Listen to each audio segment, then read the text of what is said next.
ご覧いただきありがとうございます。今回は血液サラサラ効果がある玉ねぎで玉ねぎ酵素液を作ってみました。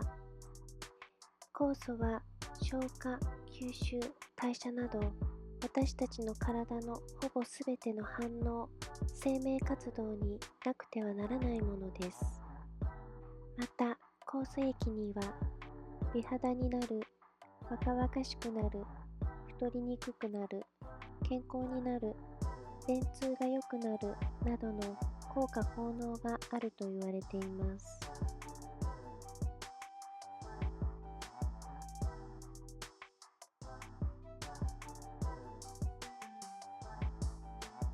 まず玉ねぎの皮を剥いて切ります。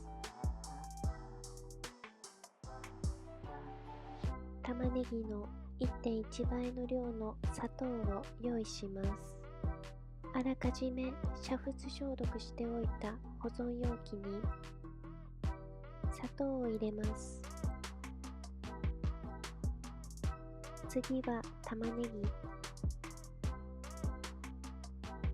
砂糖、玉ねぎ、砂糖、玉ねぎの順に交互に入れていきます。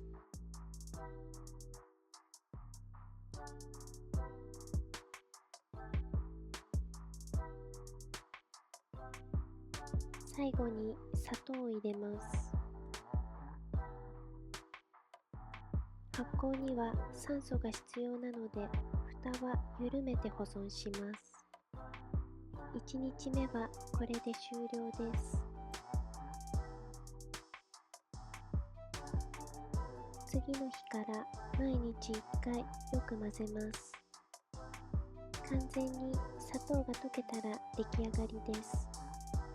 湿度や気温にもよりますが、1、2週間かかります。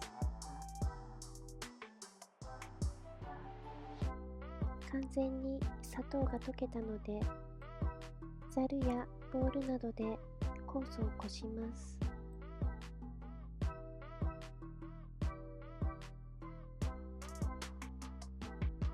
出来上がった酵素液は別の清潔な保存瓶に移し替えます。